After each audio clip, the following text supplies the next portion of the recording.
The second week of the trial for Letecia Stauch, the monster who admitted to killing her 11-year-old stepson Gannon, has been an exhausting and emotional experience for everyone involved.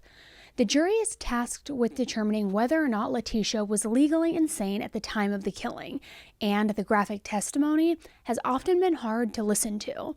The evidence presented has been extremely disturbing, leaving the courtroom, viewers, and Gannon's family visibly shaken. Letecia's demeanor has come across as cold and heartless, adding to the already extremely difficult circumstances of the case.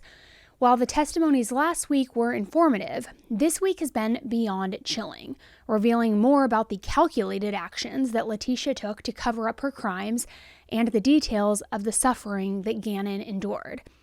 Even though every day of this trial is long and at times excruciatingly tedious, it's all worth it to get justice for Gannon, the justice that he deserves. So in today's episode, I will discuss what has gone down each day and highlight the significant moments during the second week of trial. Keep in mind that every day court is in session for upwards of 8 hours. So even though these updates are relatively long as well, I've done my best to condense each day without watering it down or leaving out any important details. Hopefully these summaries make it easier for you to keep up with this case without having to watch hours of court proceedings on your own. Also, if you are interested in the week 1 recap, because I am doing these recaps week to week during this trial, head on over to my YouTube channel, 10 to Life, where I posted week 1 last week so that you'll be fully caught up. And if you're not following along yet, make sure you do so that you can keep track of every single weekly update regarding this trial that I post. Hey guys, my name is Elise. This is 10 to Life, and let's dive right in.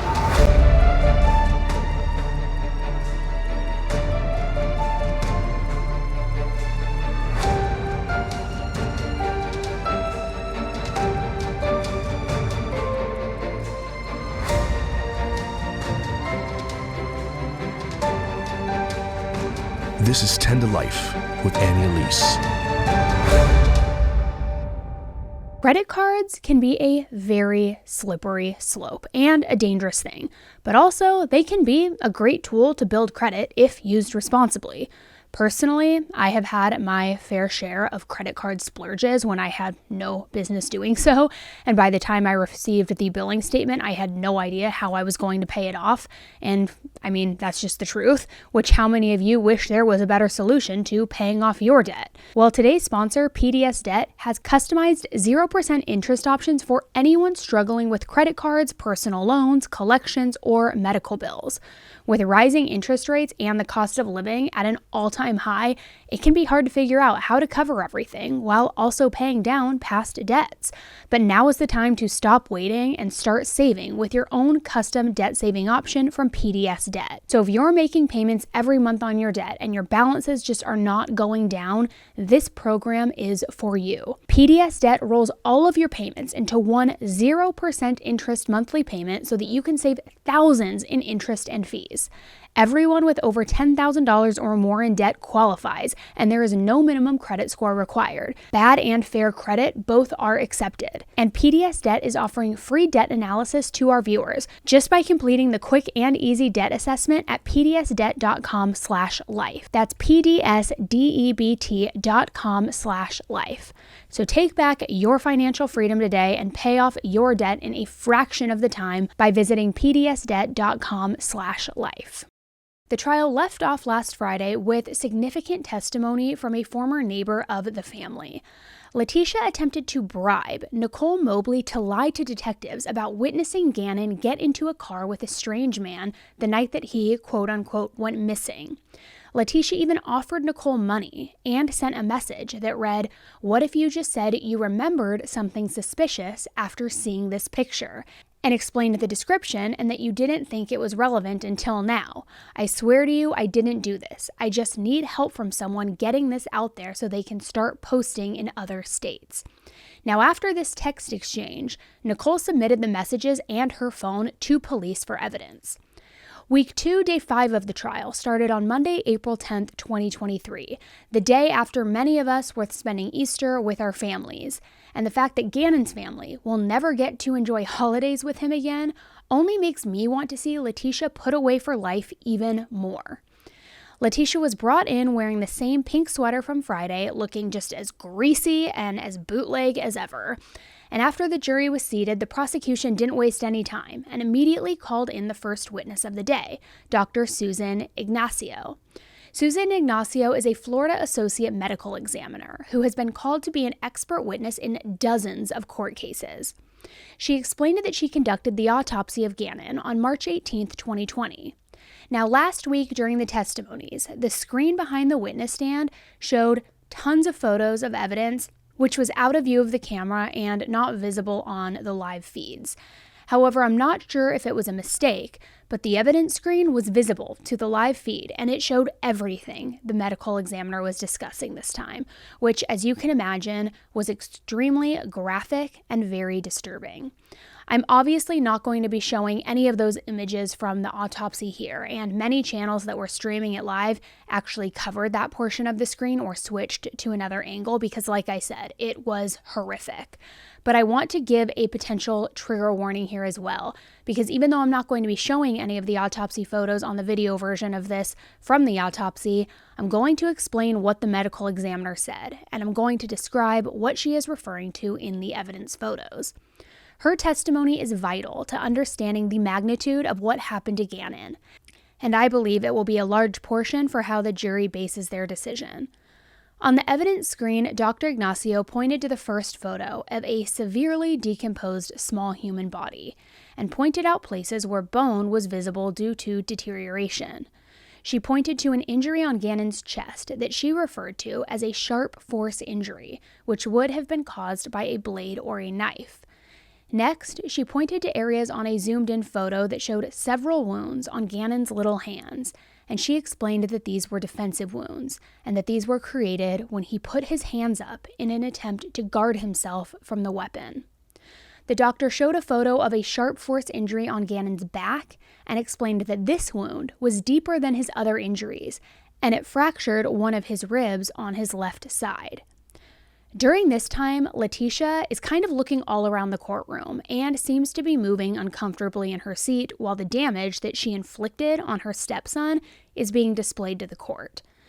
Next, photos of the wounds to Gannon's head were put on the evidence screen. Dr. Ignacio explained that these were different from the sharp force wounds and indicated blunt force trauma on both sides of his head, which resulted in skull fractures.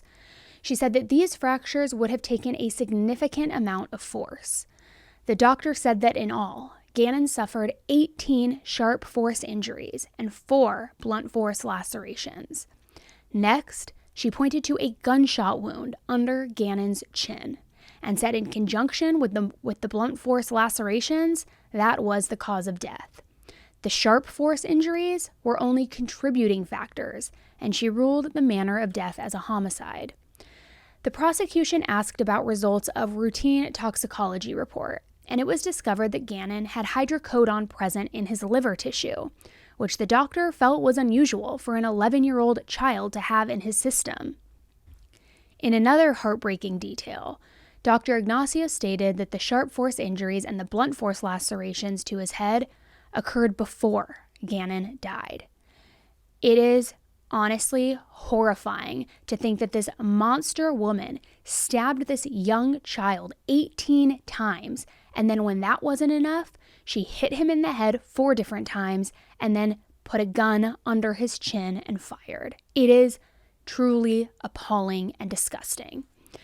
In cross-examination, Dr. Ignacio stated that the injuries indicate that this was a violent death.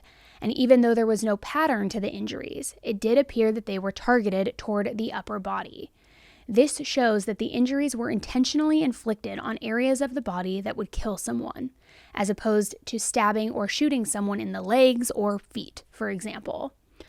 One thing that I wanted to mention about this trial is that I find it really interesting that the judge is giving the jury the opportunity to ask the witness questions after the prosecution and the defense are finished with their line of questioning.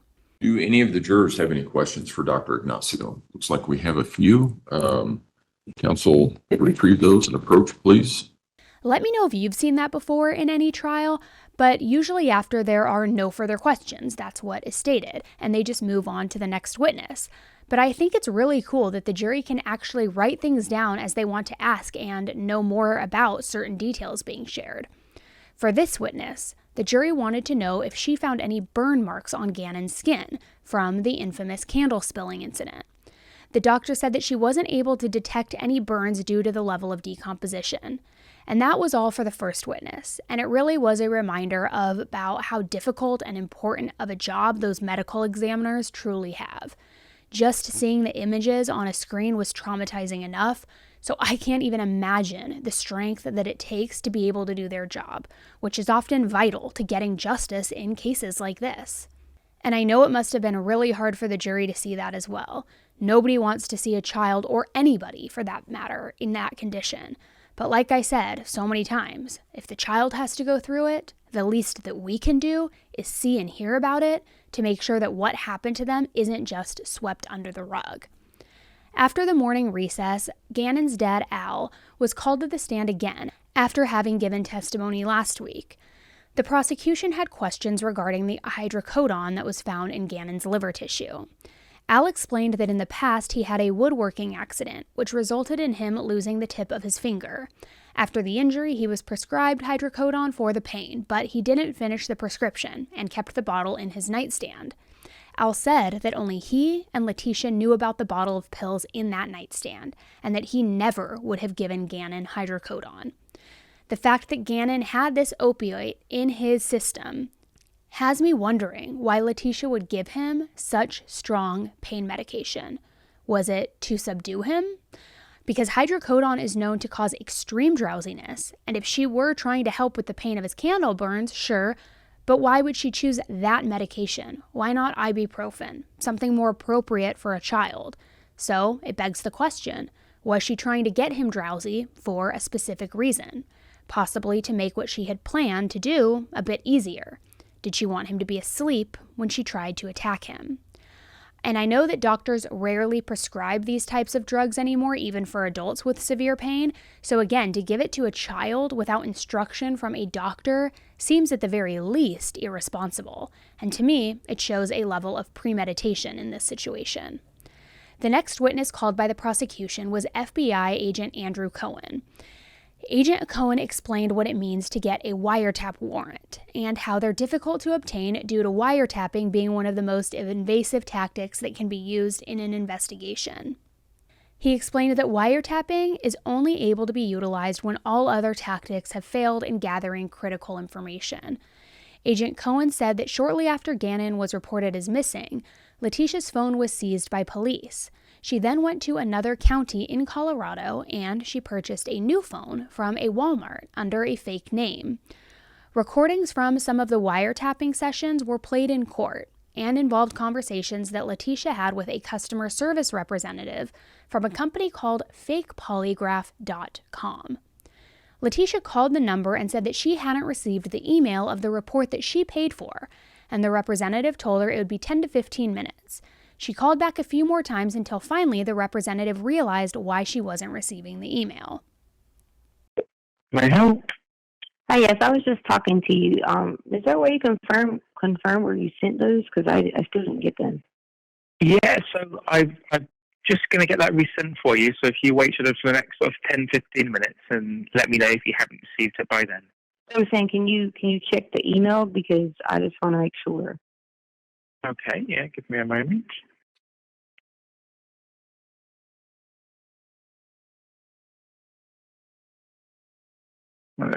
Spelled TECIALYNN2006 Okay, cool. So you said like 10 to 15 minutes? Correct. Okay, thank you. Have a good day. Name, please. His last name's Stauch, S-T-A-U-C-H.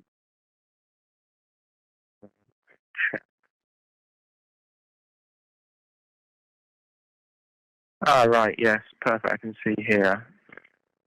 You told me 10, 15 minutes, and you said it again. I still don't have it. Yeah, no, unfortunately, it's actually been blocked by management, this order, due to the content of the questions, so we're not going to be able to send this report. Okay, so do I get my money back? Unfortunately, not on this case, no. Obviously, due to our terms and conditions, it does clearly state that any sort of illegal activities or anything like that, obviously the management do reserve the right not to send the report. Obviously, we do incur processing fees, so that's why a refund wouldn't be due. So what do you do now? Just delete it and go on about life and keep money? Yes, we would do indeed. I got you. Okay. Thank you. Now. Bye-bye. After the representative told her that she couldn't receive the report due to the questions relating to illegal activity, more than likely about Gannon's death, she probably started to panic and felt like she needed to cover her own ass somehow, so she called the number back and tried to play it off like there was some glitch in their system and that she only asked about infidelity. Here is the representative not buying any of her crap. Oh, yeah, sorry, I can hear you now. How can I help you? Okay. I talked to you earlier and you said that the request I did was blocked or something, but I looked on the terms and conditions and it says you can't say things about like infidelity and stuff like that. So I'm not sure how that was blocked. So that again, sorry, that you can or can't?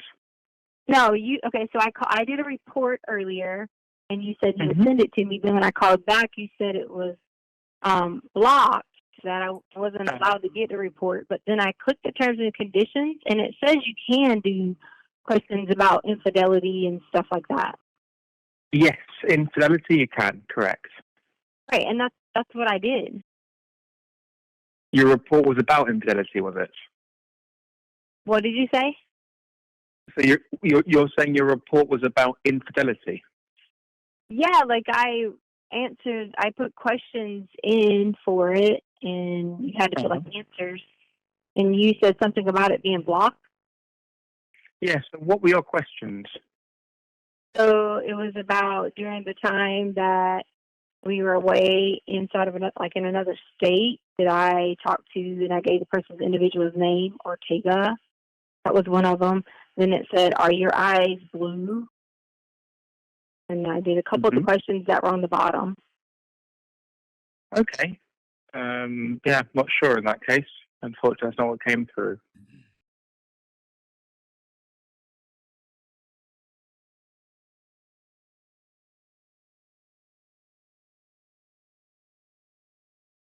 Yeah, I'm not quite sure what's happened there then.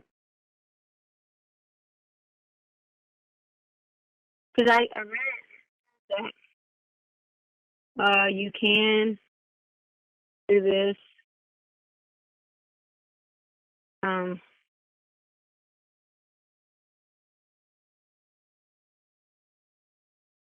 Yeah, it says on there that you can do that. Yeah, you would be able to about infidelity, but the questions that were submitted for your order were not to do with infidelity. Yeah, I didn't submit questions that were not to do with infidelity. Okay. All right. See, well, I'll have to look into that then in that case. Do you want me just to write you the questions down? No, it's okay. I'll just need to have a look into this then to see what can be done. Okay. Just remind me again, what was the name on the report? It was Stauch, Stauch. And that's your surname, is it? Your last name? Yes. Okay. And first name is? Tecia. Okay. And how do I spell that? It's Tecia. Tecia. Yes. Okay. All righty. Well, let me have a look into that and I can come back to you. Okay. Thank you. What's the best number to get you on? 843. 798. 1700. Okay. Right. Thanks a lot now. Take care. Bye-bye. Thank you. Special Agent Andrew Cohen said that during this time, Letecia told Al that she had passed a polygraph test that proved she had nothing to do with Gannon's disappearance. I actually went and I looked at this website, and that idiot, Letecia, really wasted $300 to try to fake a polygraph. Even a sketchy fake polygraph website has more integrity than her and wouldn't even give her the results or even issue her a refund, which kind of like, thank God she did this and was so stupid to do this, because to me, it just goes to show again, not a level of premeditation, but a level of trying to cover your tracks, not necessarily in line with insanity. And that's what Letecia's trying to claim, that it was a moment of insanity. And then, and I get that a moment of insanity, then you can go through the motions of covering it up afterward when you are sane, but I'm not buying her story. Next on the stand was an evidence technician with the El Paso Sheriff's Office named Cristina Cervantes. Cristina explained that she had received several calls and had seen Letecia in person at the station, asking if she could get back some of the items that had been seized as evidence. On February 12th, she received another call from a person who sounded like Letecia, but the caller said that their name was Harley Hunt, which is Letecia's daughter. Earlier, I think you might have been busy or something, so I waited to call back for a little bit. It's okay. Sorry. What time did you call? I just called you maybe 15, 20 minutes ago, and you said, hold on.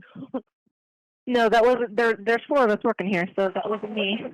Yeah. I was like, oh, I don't recognize your voice. You were busy.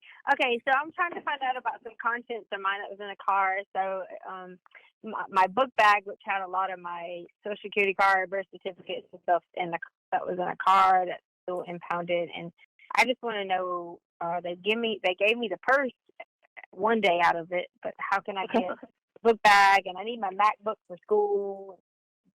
Your MacBook. Okay. What is your name? Harley Hunt. Harley Hunt. And do you have a case number so I can look it up? Let's see this. I have this paper. It says agency number. Is that it? Or I have a VIN number? It should be agency. Agency number? All right. 2020-1382. All right. Let's take a look here. You said it's a book bag? There's a black and white book bag that was in the back seat of the white Jetta. And it has my passport, my social, my birth certificate, my dog paperwork, my MacBook. Okay. Let's see.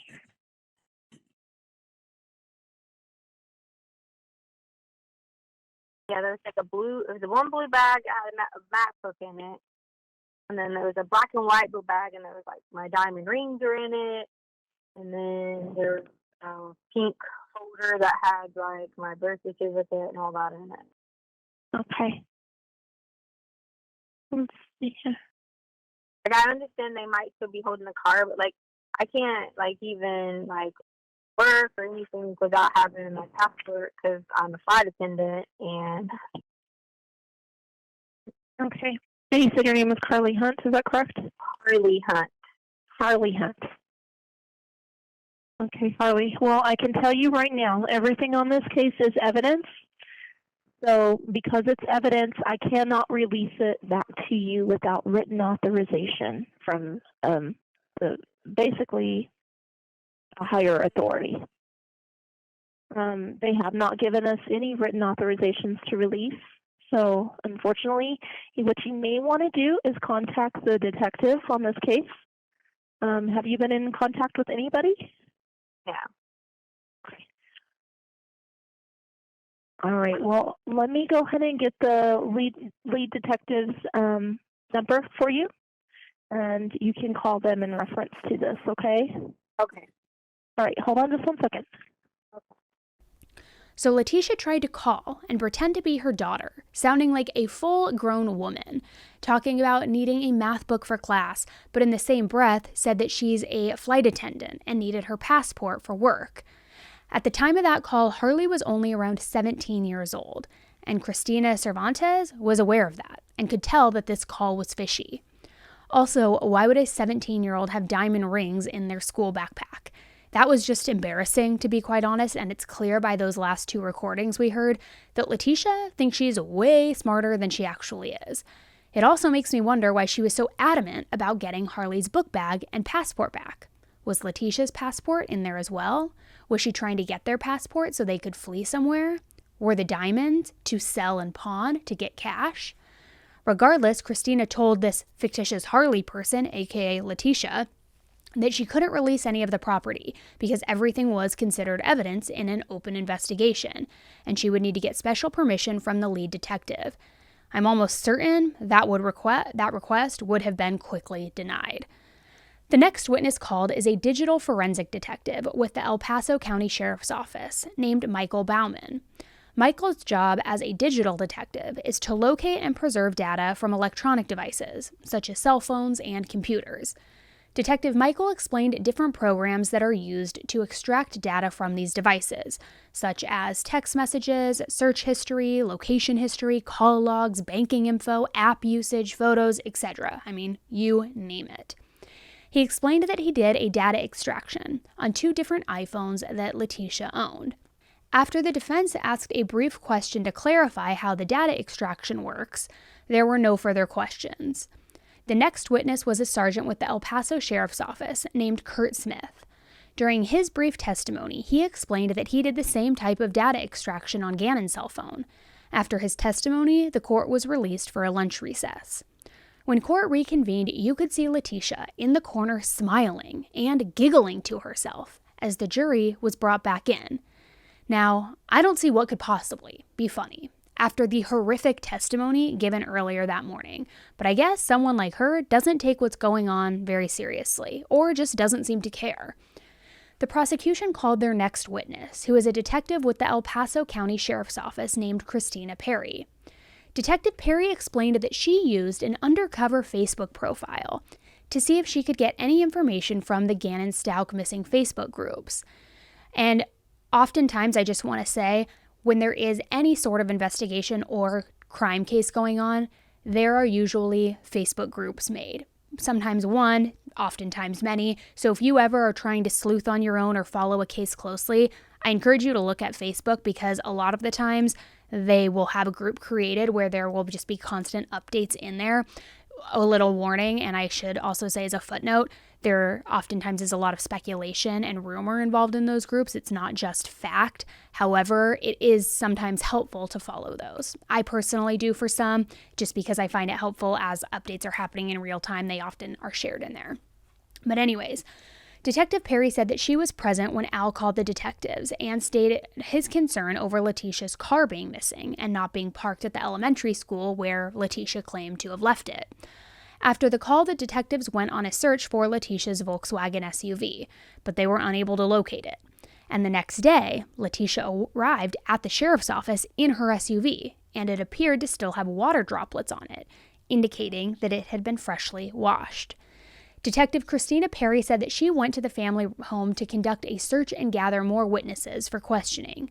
Christina attempted to speak with Harley, Letecia's daughter, but apparently Harley refused to talk to detectives about anything pertaining to Gannon. So while the detective Christina Perry was there and assisted in the search at the family residence, several pieces of evidence were found that will be explained further by other detectives who handled the items. During the investigation, Christina testified that there were numerous times when Letecia would say that she was coming to the station for an interview, but would either come late or not show up at all. Letecia had also been conducting various money transfers, which made the detectives very nervous that she might be preparing to flee. This made it so that they were able to get a warrant to track her car.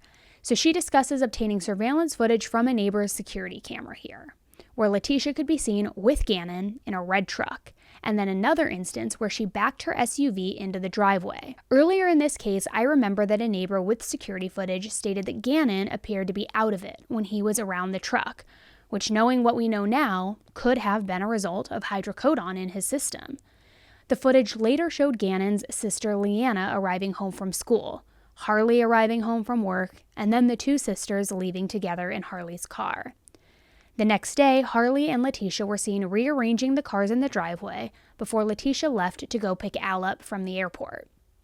Now, in cross-examination, the defense asked Detective Perry about utility workers that were in the area on the day that Gannon supposedly went missing, and she said that none of them mentioned hearing any gunshots that day, and that after viewing over 40 hours of surveillance footage, she didn't hear any gunshots either.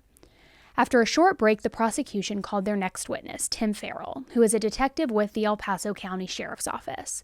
Detective Farrell testified the investigation at the family residence on January 28th, where he and another detective were there, they found a pair of shoes in the laundry room that appeared to have been freshly washed. The shoes had a pink stain on the bottom that looked like it could be a blood stain that did not fade in the wash, so they were swabbed and placed into evidence. Detective Farrell testified that many photos were taken throughout the home and that they discovered burn marks on the couch in the basement, as well as an area of carpet that appeared to have been cut out. In the backyard, a 2-by-2-foot piece of carpet that matched the missing space in the basement was found in the trash can, along with a candle that had a piece of fabric stuck in the wax. The fabric was different from the carpet and the couch. During Detective Farrell's testimony, the jury viewed pictures that were taken in the family home. The bedding was stripped off from Gannon's bed and was collected for evidence, which revealed discoloration on his mattress. He also noticed a brown smear on the door handle inside Gannon's bedroom. The detective collected guns that were found in the master bedroom, and Tim testified that he felt like something was off in the home, especially with Letecia's actions. He started to feel more suspicious that she knew more and had done something to Gannon. So Detective Farrell referenced what we heard in previous witnesses' testimony, that Letecia was difficult to get in for questioning, and that when she did finally show up, her car had been freshly washed. Letecia's behavior, along with the evidence found at the family home, caused her to become a person of interest in Gannon's disappearance. Now, as we kind of go into Letecia's stories, Letecia was brought into the hospital after she claimed to have been by the person who kidnapped Gannon and had agreed to a SANE exam, or a nurse exam. Detective Farrell was later notified that Letecia left before the nurse could complete it. He explained that he had been a part of a surveillance team who was in charge of keeping track of Letecia and her daughter Harley. This was to make sure that she didn't flee or get rid of any evidence before they could obtain warrants to seize items like their phones and cars.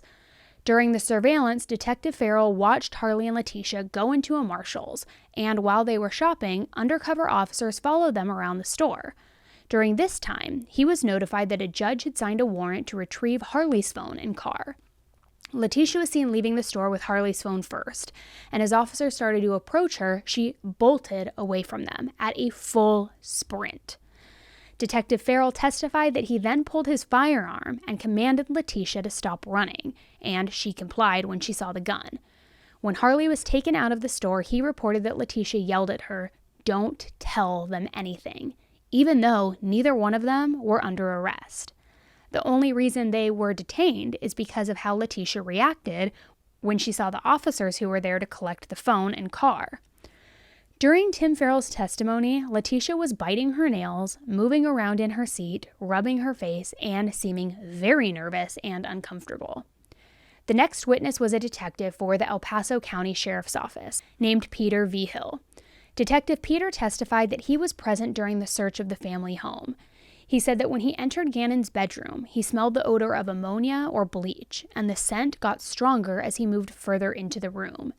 He explained that this led him to believe that there had been cleaning products in the room, but that he didn't see any in there at the time.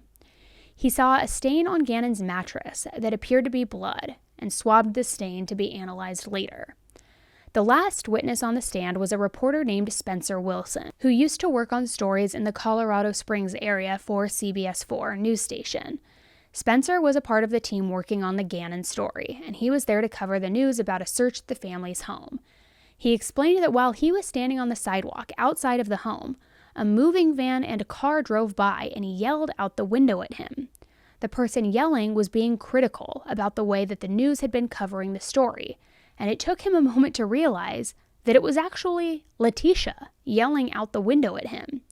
When he realized it was the person that this entire story was about, he kind of got excited about the opportunity to possibly speak with her and said, "If you have such a problem with it, why don't you come and speak to me?" Since I had been keeping tabs on the case and the social media along with it, a lot of people were talking about her at the time. And then when it did click, I had this moment of, oh gosh, this is the people everyone's trying to talk to.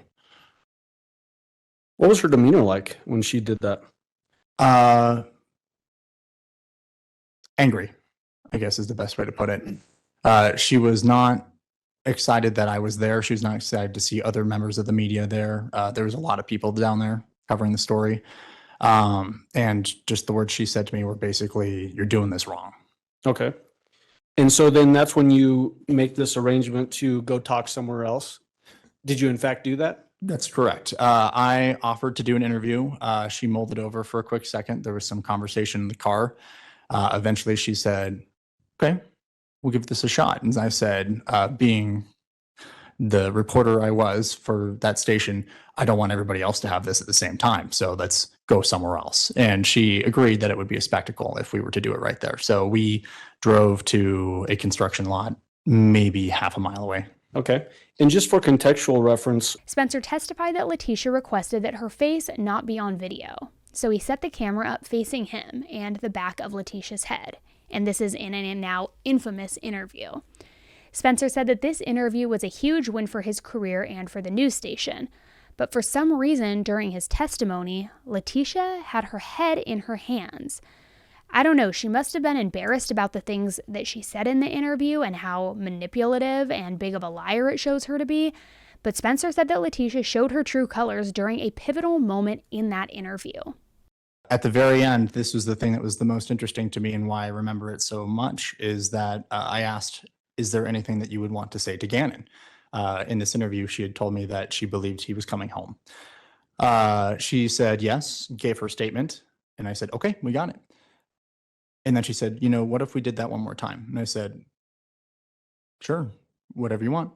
So I went back, turned the camera back on, but this time she was crying when she was not crying the first time, and her demeanor completely changed. It went basically from, "I can't wait till you're home. Everyone's going to see that I'm not lying. They owe me an apology," to, "I will not mimic someone crying," but she was very upset in the second part, which took a second to happen. based on the things that you were hearing coming from the defendant, Letecia Stauch in this case, during that interview, did it seem that she was more focused on how she was being perceived publicly as opposed to helping find Gannon? Absolutely. I talked to neighbors who were more concerned for Gannon. You are. I am Letecia Stauch, which is Gannon's stepmother. You've been a part of the investigation since the very first time. You were the last person to see him. Is that right? Correct. What did you see when you last saw him? Well, I'm not allowed to talk about anything with the case. I would more so be willing to talk about how the community needs to have faith and continue to work together and not make these false accusations, like the things that have been said that I've disappeared from the community. I haven't been there to help, but there's lots of reasons behind that. Reasons like death threats, right? Right. Death threats are one of them. My family's getting lots of death threats. We counted over 20 some death threats already. Two, my husband's ex-wife is living in our home. And of course, I'm not coming home to do these things and to help with the family when I was kind of like told I couldn't. And then many other things that happened with the El Paso County Police Department, and in doing the investigation, I was told I wasn't complying. And could I elaborate on that? Please do. Yes. So I asked for an attorney during the interview, and I was denied that by them. I was held because they were blocking the door, and I was told I couldn't leave, and that if I would have touched them, they would have probably, said I still wasn't complying, or said I was, trying to run away or something. But during the interview, I asked several times, could I stop the interview? Could I get an attorney? Could I stop the interview? Could I get an attorney? I was denied. I was told I couldn't get nothing to drink. I couldn't go to the bathroom. I mean, it was continuously that my constitutional rights were violated. And that's why you say that they said then you weren't cooperating with the investigation. That's why they said I wasn't cooperating at that time. Correct. And why did you ask for an attorney at the time? Well, I asked for an attorney at the time because there was one individual, there was two really good detectives. And so I'm not, going to talk bad about detectives, but the tactics they started to get when I would answer questions, they try to, they're detectives. They're supposed to twist. The one main goal is to find Gannon. But during that time, some of those things made me feel uncomfortable the way they were saying things. So I immediately stopped and felt like an attorney would help me with some of the vocabulary and things like that I needed help with and understanding some of the things that they were asking.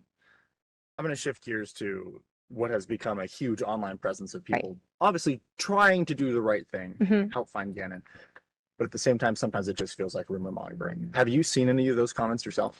We have, and see, that's one of the main things we haven't been around in the public eye because I didn't want to expose my family to it if all these things were going on. You know, there was comments about Gannon getting pushed off the hike, and there was comments about this, and that's just not true. I took care of Gannon for the last 2 years in our home because his mother didn't want to do it, and I would never, never, ever hurt this child. And I know there's some questions out there about, okay, so tell me what happens.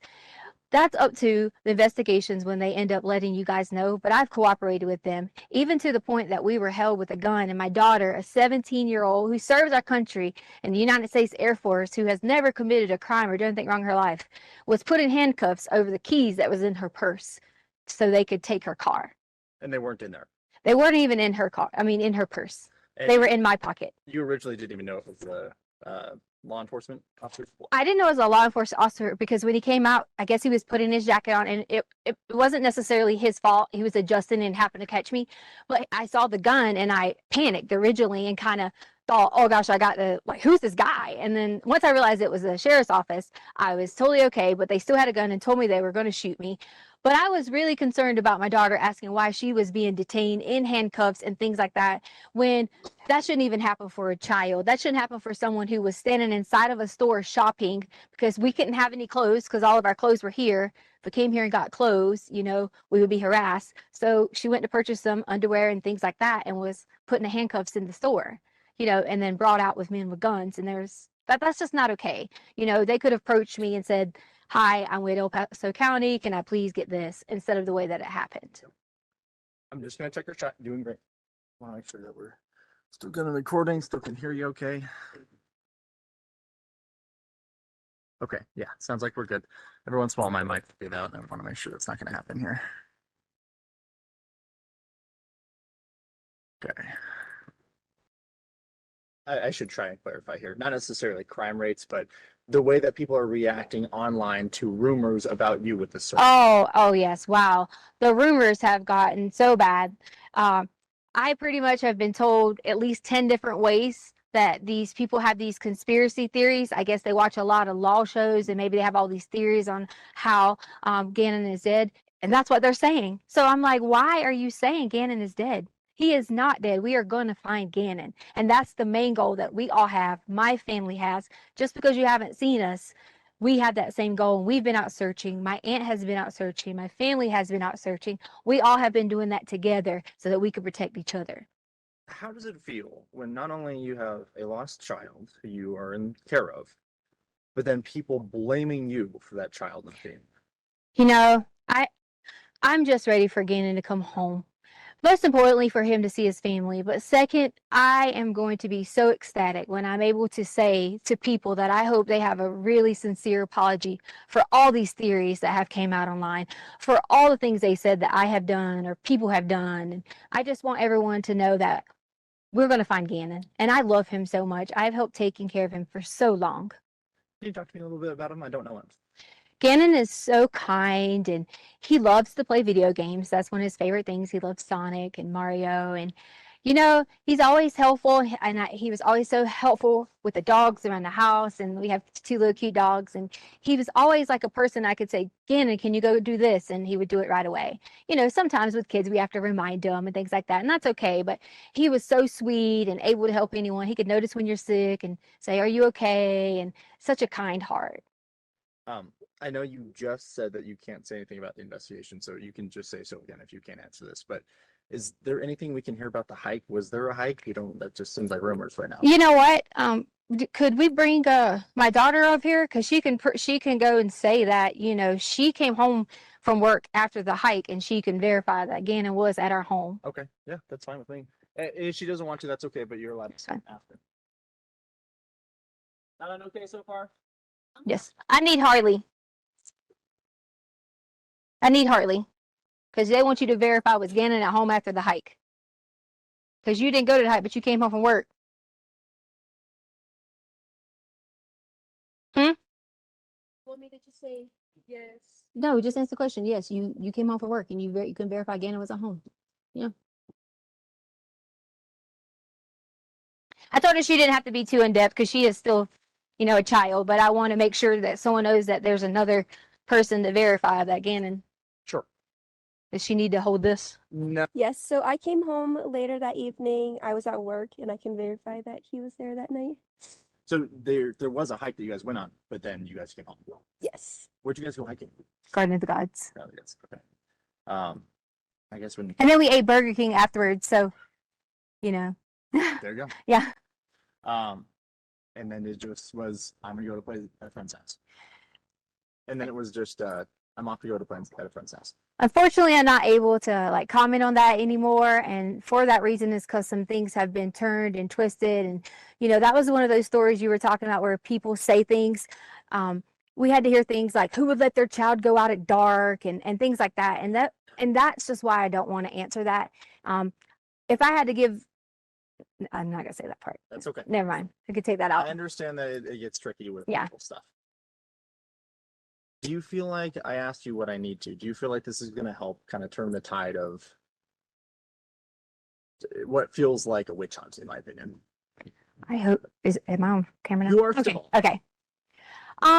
I think that a lot of people can see that I'm not missing and see that I am being cooperative. But to me, it's okay that they think those things because the way someone thinks about me, I don't have a problem with that. My main thing is I would never want someone to think that I would hurt Gannon or any of the children in our home because that's just not the case. I've spent my whole entire life working so hard in education. There was even things online that was talking about my education license and I shouldn't even be a teacher. And they just didn't know that. Like we moved on a military move and I didn't finish out my contract. So I gave up my license in that state. It had nothing to do with any criminal activity, you know, or any of those things. And it just got blown out of proportion on my professional status, you know. And Do you feel like these are just internet detectives who think they know what they're doing? it definitely is. And, you know, here's the thing that kind of saddens me. It's like if you're going to talk about someone like that and have a witch hunt out for them, why would you even care like about doing those things? Because this is a child. You're telling me that you're just as mean, you're just as hateful to talk about someone else like that. That's how I feel. Like we just should not, we should all come together and wait until the end and see what happens because Gannon's going to come home. Any message for Gannon? The message for Gannon I have is, Gannon, when you get here, you'll be able to truly tell what happened. And then I really hope I get a sincere apology from everyone who has made all those things, especially from my husband. We just wanted to add a message to Gannon from my family, is that we love you and miss you, and we hope that you come home soon. And Gannon, I can't wait till you can come home and let everyone know that you're okay. We love you.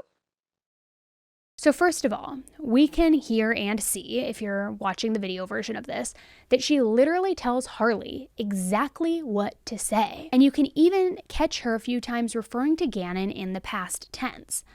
Then, she was really quick to turn on the tears when she realized her first statement to Gannon probably wouldn't be received well.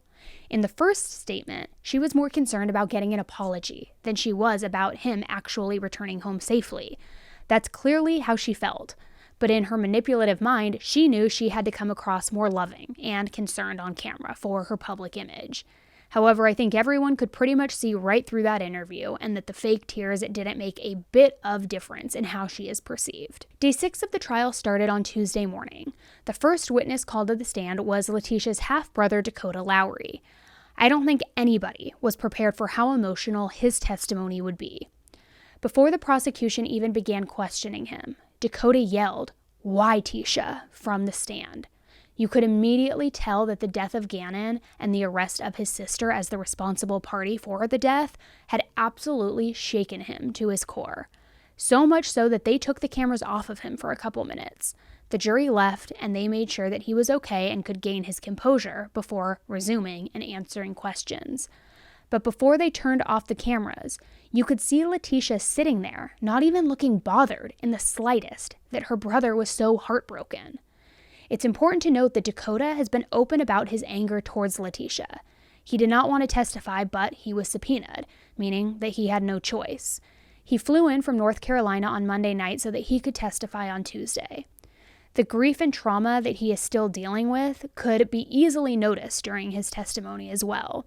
While we are all so angry and sad for Gannon and Gannon's family, but I also do feel for Letecia's family. They didn't ask to have a monster for a family member, and they, just as much as anyone else, wish none of this ever happened to Gannon or his family. In late January 2020, after Gannon went missing, Dakota, their mom Deborah, and their aunt Brenda flew from North Carolina to Colorado. According to his testimony, their family initially felt that Letecia was being wrongfully accused for something they thought that she would never do, and they wanted to be in Colorado to support her, but also to help in the searches for Gannon. On January 31st, the family helped Letecia start moving things out of the family home. Now, the family had been staying in a hotel, and Brenda had rented a van to help move things out. Dakota testified that when they were moving belongings from the family home into the van, there were police there keeping a close eye on everything being brought out of the home. And for him, in that moment, he was aggravated because he felt as if their entire family was being closely watched and being looked at as if they were criminals. Because of that and how the people of Colorado were treating them, he said that they never actually searched in Colorado for Gannon. But he claims that he still wanted to look, and so did some other family members of the family. On February 1st, Letecia was planning to leave Colorado. She went to rent a new van at the budget rental store since the one they initially packed everything in was their Aunt Brenda's, and it's the one that she had rented. So they were all moving items, including many suitcases, from the first van to the second van. Dakota saw Letecia struggling to carry a green suitcase that looked extremely heavy. When he saw that suitcase, he felt that something was off. But when he asked her what was in it, she told him there was softball stuff in it, which, unbeknownst to him at the time, that was actually the suitcase that held Gannon's body, which was exactly why it was so heavy for her to carry. Now, I know that a lot of people are going to wonder how he believed her about the suitcase's contents, but if you really think about it, at that time, they didn't think that she would ever do anything to Gannon. He was only considered missing at that point as well. And considering she had so many different suitcases being loaded, I can understand why they didn't open up every suitcase. But this does go to show that most of the time, our gut feeling that something is weird or wrong is usually correct. After discussing the suitcase Letecia was carrying, the prosecution showed a photo of the suitcase that Gannon was found in. Now let's listen to that part of the testimony, as well as some of the parts that came after. At this time, I'd like to publish People's Exhibit 48. It's already been admitted into evidence. Go ahead. You recognize that suitcase we see on the TV screen? Yep. How do you recognize that suitcase? Look, it's an old suitcase. And I remember that suitcase looked old, and it's green. Is that the suitcase you saw your sister putting into the budget van? Yep. Is that the suitcase you asked her about what's in it? Yep. Is that the suitcase you didn't feel right about? Yep. Is that the suitcase you told you softball equipment was in? Yep. Thank you. Take that down. So what happens after you get everything loaded into the budget van from your aunt's rental van? At that point, we was ready to go home. And did you drive Brenda Awkward's van back? And did Miss Stauch, your sister, drive the budget van? I can't remember if we turned that van in there at that place or if we had to turn it in somewhere else. But I mean, I had to drive one of them because it was just me and her. So do you eventually turn back? It's an enterprise van, right? Is that where you rented the van that Brenda Awkward I rented? think, yeah. Did you take that van back? Yeah, we took it back. I think we took it back later on that day. And did you take the Nissan Altima back to Denver to catch your flight? Yep. What did the defendant tell you where she was going to go? I don't think I can remember. I don't remember. The only thing I can remember is her saying something about going back to Myrtle Beach. And did she leave with Harley? Yeah, her and Harley live. Did they leave from the hotel? I can't remember where we split up at. I can't remember where we. Or did your sister have to go back to the hotel to pick up Harley? Yep. I think so. And is that the last time you saw your sister until today? Yep. How much older is your sister than you? 14 years. You known her your whole life? Yeah. Can you give the jury an idea about the family background? How often would you see her as you were growing up, that kind of She thing? come to like holidays, came around on holidays. Where would you guys meet? North Carolina? She'd either come down here or go down there, or we might have went to the beach and seen her. Had you gone to Myrtle Beach on a few occasions to Yeah, hang out with Harley? Yeah, me and her. I used to go down there and stay with them. We'd go to the water park, stuff like that on the weekends. Can you let the jury know who your father is? James Lowry. And would that have been your sister's stepfather? Yes, sir.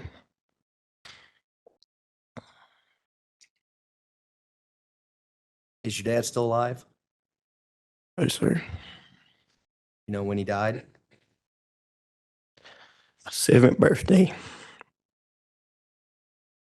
2004. Do you know the circumstances on how he died? Got hit by a car. Was he walking out in the street? And I don't know if he was. I don't think he was on the street. I think he was on the side of the road. do you know anything about the relationship between your father and your sister, Letecia Stauch? No, sir. Had your sister ever told you anything unusual between their relationship between your father and her? No, sir. If there had been something unusual, do you think you would have heard about it? Objection, foundation. Overruled. Yeah. Yes, sir. Why is that? Because, I mean, pretty sure my mom would have said something. And your mother, Deborah, was she, well, what kind of mom was she? She was a great mom to me. What do you say to me? I'm just saying that I had no problem with my mama. Was she very I protective? think none of us should have a problem with my mama. Was she very protective of the kids, Yes, sir. including Miss Stauch? Yes, sir. The ending of that testimony is what really struck me. He seems to be upset about the light in which Letecia has tried to paint their mother in. Now, I don't know much about Deborah, but the way that Dakota spoke about it seems as though he was alluding to Letecia being the only child to have a problem with their mom. It seemed like he was just looking for a way to insert his opinion on Letecia's claims toward their mother, and when the opportunity arose, he took it. There was some more testimony done after that segment, including talk about Letecia's mental health. Dakota didn't remember Letecia having any serious mental health issues, but he did say that he thinks she may have OCD. However, he described OCD as obsessive cleaning disorder rather than obsessive compulsive disorder, which made me think that if she really is someone who is a neat freak, so to speak, she did a horrible job on crime cleanup with all of the evidence that she left behind. Cross-exam wasn't extremely long. Dakota admitted to the defense that he initially thought Letecia had suffered from some sort of break, but at this point, he doesn't think so anymore. The cross-exam was mostly focused on the family, specifically Dakota's dad. Dakota confirmed his dad has an alcohol issue and shared that his father used to regularly harm his wife and their mom, Deborah. He also shared that one time his father forced him to drink so much alcohol that he passed out. Letecia was seen nodding her head when he was telling this story about being forced to drink, which, chill out, Letecia, because that piece of information isn't making your case any better, but it's almost as though she was trying to nod and be like, yeah, our dad was mean to us, our dad did things, which, not to excuse the father's behavior in the slightest, but like, that doesn't give you a leg to stand on, in my opinion. The saddest thing, Dakota said, in all of this, was when everything first happened, when we first found out they found the little boy's body, we found out where he was found at that point. I knew she did it, because when I saw that suitcase and asked her about it, she was acting funny to me. I can't imagine having to come to the realization that my sibling was even capable of something so heinous. It sounds like she won't be hearing much from her family based on how they feel about her and the anger that they hold toward her. After Dakona's testimony, a couple of detectives who had placed GPS trackers on the rental Nissan Altima and Letecia's Volkswagen SUV came in and they were questioned. Nothing super significant came of those testimonies, and lunch was taken, and then they brought up John Wotan. John is an Avis and budget rental representative. He was there to discuss the car's whereabouts after February 1st. He explained that the car pinged in multiple different areas and states. The car drove through and made stops in Texas, Louisiana, Alabama, and Florida before being returned to a branch in South Carolina over a week later. Eventually, the van ended up in Rhode Island. Once in Rhode Island, John Grassel, a detective lieutenant, was in charge of processing the car for evidence. When they say this case spanned multiple states, they were clearly putting that lightly. This case has so many different locations involved, it's almost hard to keep track of. Detective Grassel took photos of the van and then searched the van for any pieces of evidence that he could find. He found a dog toy and a prepaid Verizon card, which, well done on the Verizon card, Letecia. We already knew that she bought another phone when hers was taken, so this was just proof of that. Detective Grassel also noticed quite a few stains inside of the van. He chemically tested those stains, and there was a color reaction which indicated blood or iron. During the cross-exam, Detective Grassel did clarify that he didn't know whose blood was in the car, and that the sample was sent off to Colorado. Next to the stand was the 911 dispatcher, who took the initial call that Letecia made to report Gannon is missing. Not much came from her testimony other than her saying that typically when a child is a runaway for the first time, the parents act a bit more concerned than Letecia seemed to be acting. Obviously, knowing what we know now, it makes total sense as to why she wasn't acting concerned, because, hello, she was not concerned. But nonetheless, it did strike the dispatcher as odd initially. They did play the 911 calls, but the quality was really not that great in the courtroom. Sergeant Hubble testified next, and he is from the El Paso Sheriff's Department and was working on the case, which initially started as a runaway child and then switched to a missing persons investigation. A video was shown that Sergeant Hubble had taken. The video was essentially the tour of the home, which was great for the jury to see because it really showed the layout so that they can get a full understanding of everything.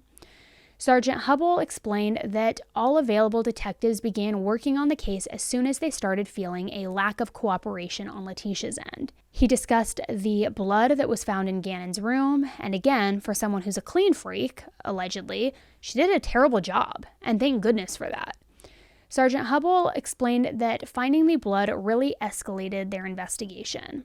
There was blood found on an electrical outlet in Gannon's room. They also found blood on the walls, and as discussed last week, on the concrete underneath the carpet in his room.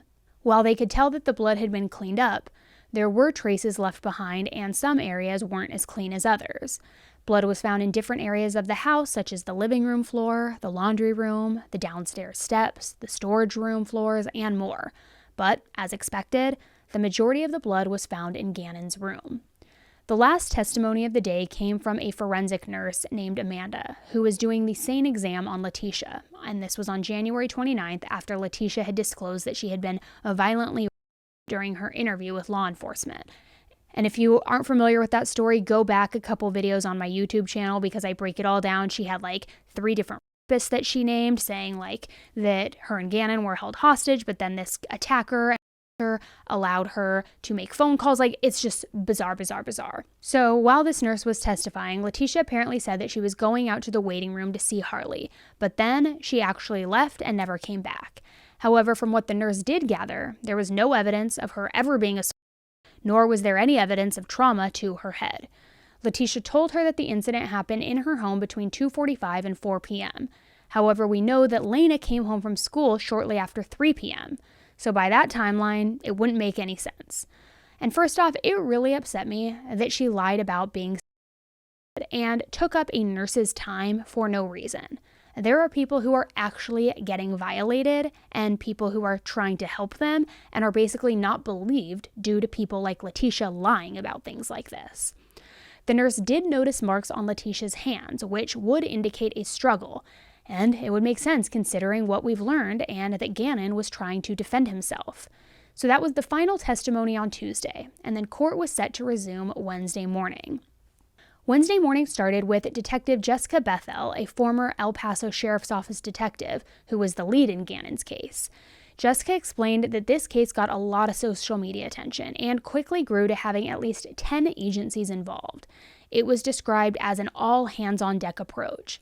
Jessica initially reached out to Letecia about wanting to come to the house to talk to them and search the house for clues. However, Letecia didn't want Jessica to come over to the house. She told her that there were other kids in the house and she didn't want them overhearing conversations.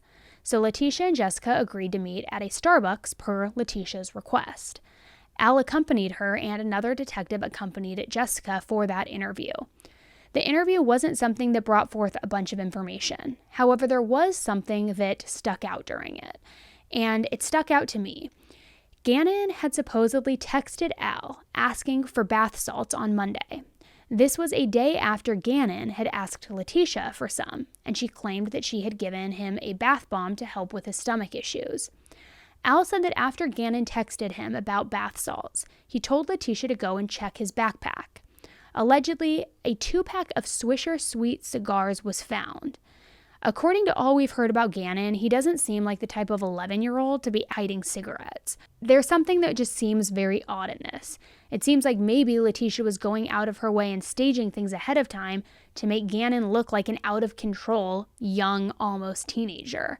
An out-of-control tween, I would say, would fit her narrative of him being a runaway. Now, I want to play a part of Jessica's testimony that really stood out to me. This is in regards to all of the times that Letecia contacted Jessica on those first couple of days and her avoidance of interviews. Were you making efforts to get the defendant down to the sheriff's office to sit for a formal interview? Yes.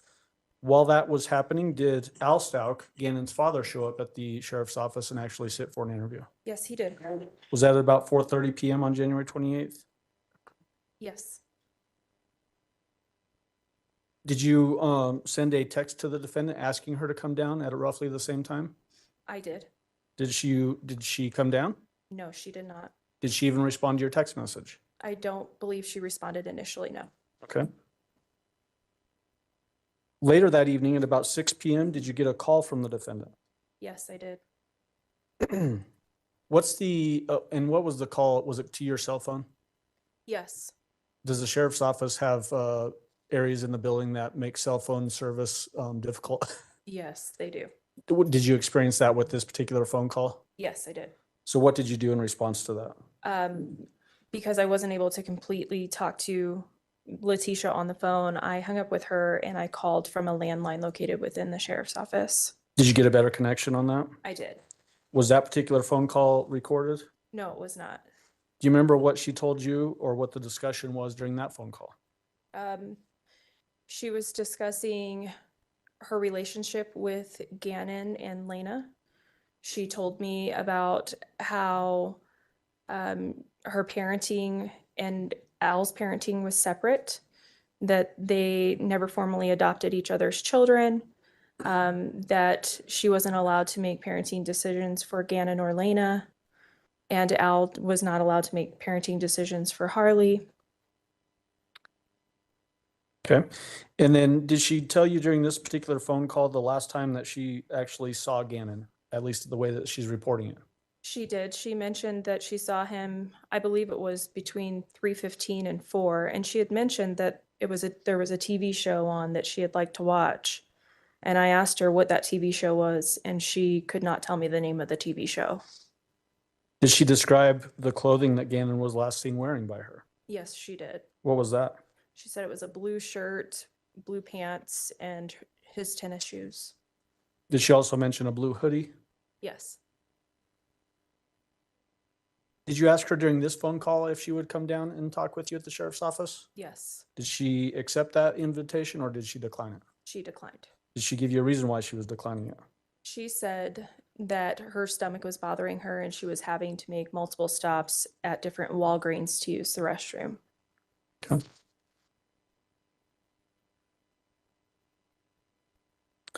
Later on at about 7:03 p.m., did you get another call from the defendant? I did. What was that phone call about? She was FaceTiming me and she was mad because her daughter was left alone with a bunch of men in the home, she claimed. At that time, the sheriff's office was at the home to get Lena at Al's request.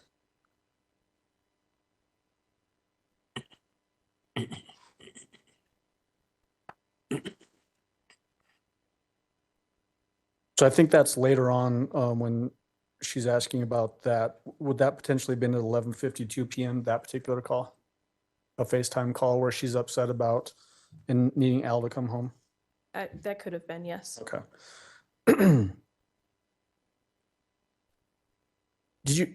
I guess after that 7:03 call, did you get another call from Al in which he was upset? Yes, I did. What was that all about? Al called me and he was sobbing. I could tell that he was upset. And he told me that he didn't tell us everything. He had previously done an interview with my partner, Mark Riley. And he explained that Letecia had rented a vehicle from the airport when she picked him up and that he did not disclose that to us. Did he also talk about trying to find her normal vehicle, the black Tiguan? Yes, Was he able to find it? he was not, no. Was that causing him distress, at least as he's relaying it to you? Yes, Did that lead to him coming back into the sheriff's office for another interview? yes. And then later on that night, at about 10:45 p.m., did you get a text message from the defendant? A rather long text message? She's texted me multiple times that night, yes. Do you remember the specific content of that text message? I don't for that time frame. Okay, if I showed you a report, would that refresh your memory as to the specific content of that text message? Yes. Your may approach. You may.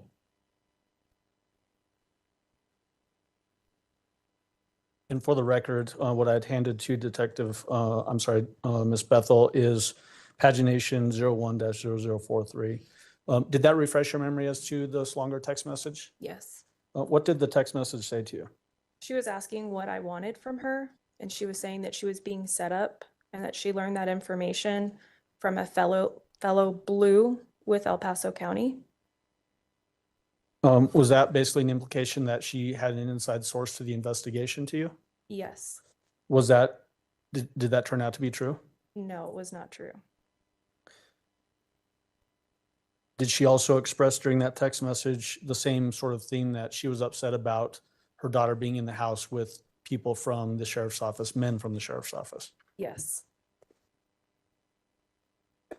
Did she relay in that particular text message the idea that she could hear what was being discussed inside the home because of cameras or something in the home? Yes.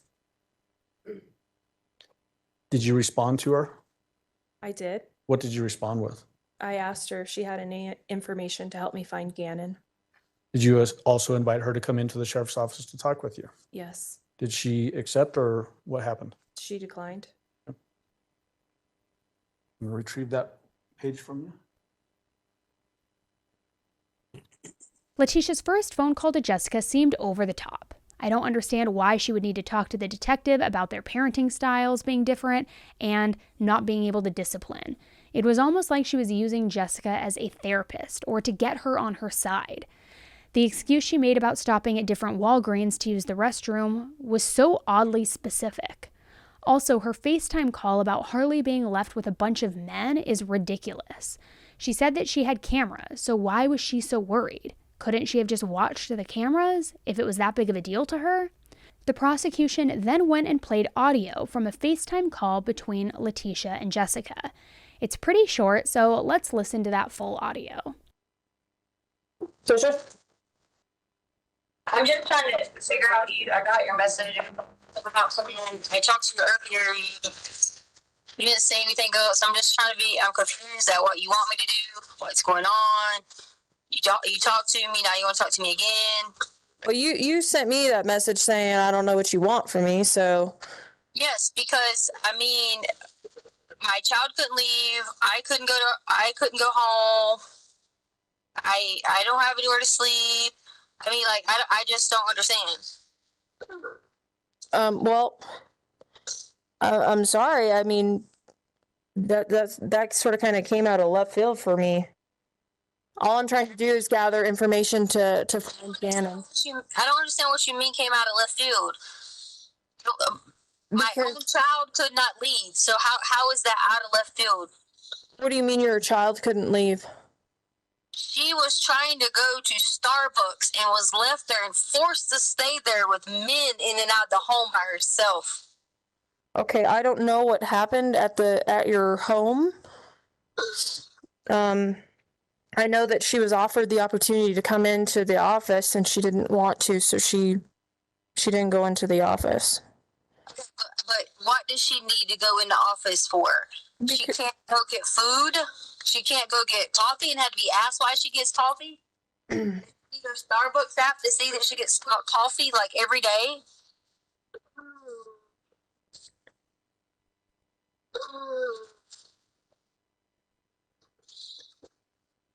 Hello.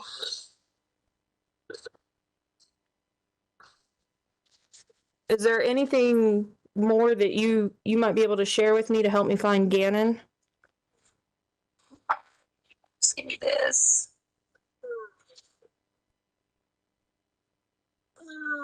Where are you now? You keep asking me this over and over and over.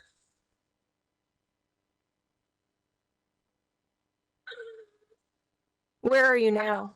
I'm not going in to talk to you Okay. without an attorney when you already talked to me earlier. Okay, that's perfectly fine.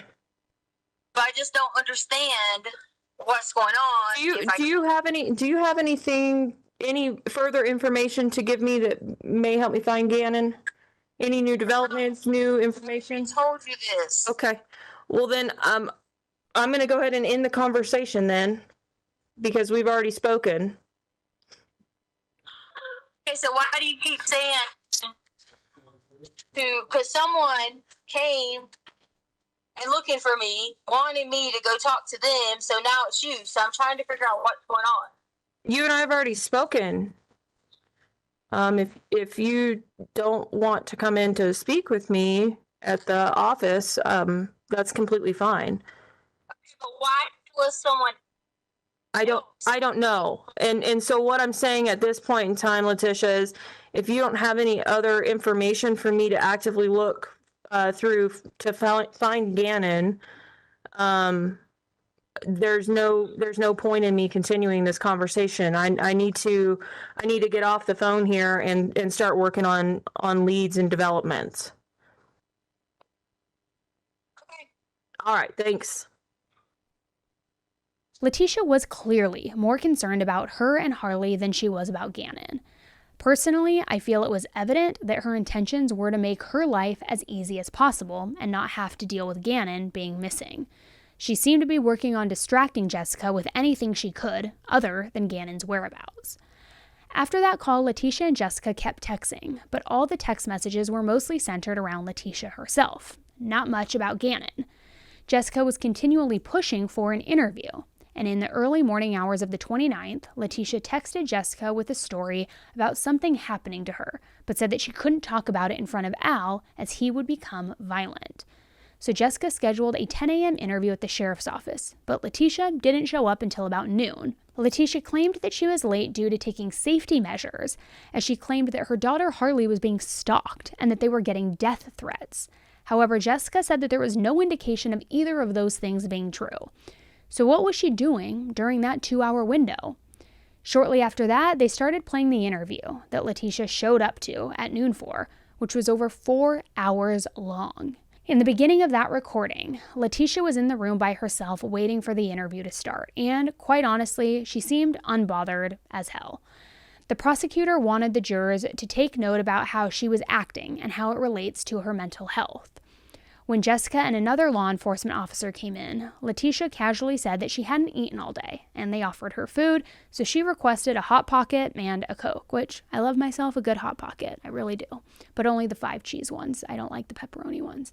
Anyways, and sorry, that's not important, but Now I'm craving a Hot Pocket.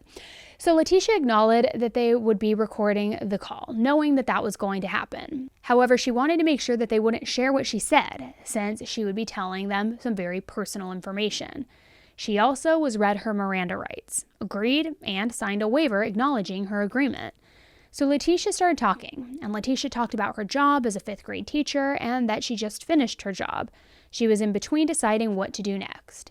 She said that she has a doctorate in special education, but since she didn't want to be a teacher anymore, she was thinking about being a flight attendant and had been conversing back and forth with Spirit Airlines. Letecia talked about taking a hike at the Garden of Gods the day before Gannon went missing. She said Gannon started having stomach problems and accidents, so their hike was cut short. But she noted that it was totally okay, her exact words. She said Gannon's ADHD medication sometimes caused him stomach problems, which caused him to struggle with constipation.